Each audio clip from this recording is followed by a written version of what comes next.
Masuknya Islam ke Nusantara. Ada 4 teori masuknya Islam ke Indonesia, yaitu teori Gujarat, teori Persia, teori Cina, dan teori Arab atau Mekah. Masing-masing teori dijelaskan berdasarkan rentan waktu yang berbeda, mulai dari abad ke-7 hingga ada pula yang menyebutnya abad ke-13.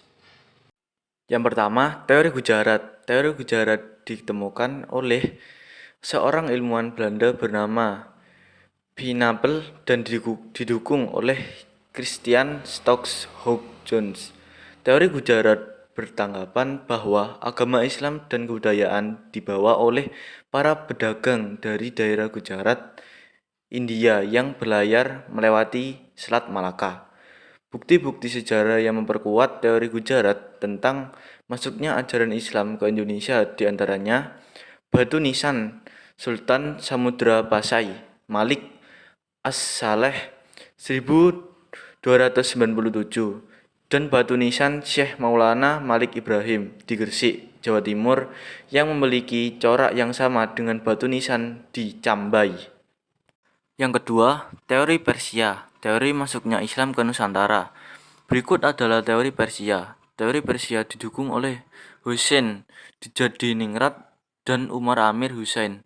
Mereka berpendapat bahwa Islam masuk ke Nusantara melalui para pedagang yang berasal dari Persia, bukan dari Gujarat. Ajaran Islam menurut teori ini dibawa oleh kaum Syiah dan Persia. Teori ini diperkuat dengan beberapa bukti sebagai berikut. Peringatan 10 Muharram atau Asyura atas meninggalnya Hasan dan Husain cucu Nabi Muhammad yang sangat dijunjung oleh orang Syiah atau Islam Iram.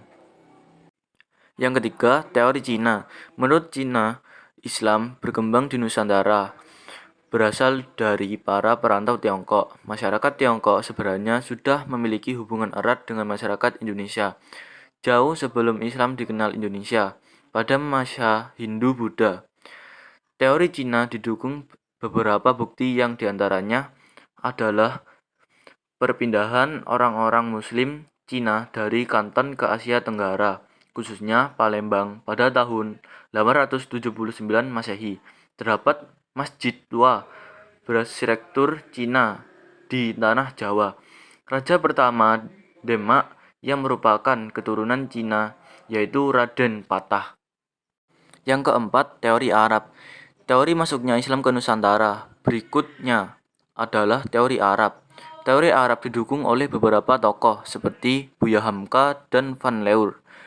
Dalam teori Arab dijelaskan bahwa Islam masuk ke Nusantara pada abad ke-7. Ajaran Islam dibawa langsung oleh Pawa Musafir dari Arab. Bukti dari kebenaran teori Arab diantaranya sebagai berikut. Pada abad ke-7 yaitu tahun 674 di pantai barat Sumatera sudah terdapat perkampungan Islam Arab. Dengan pertimbangan bahwa pedagang Arab sudah mendirikan perkampungan di Kanton sejak abad ke-4.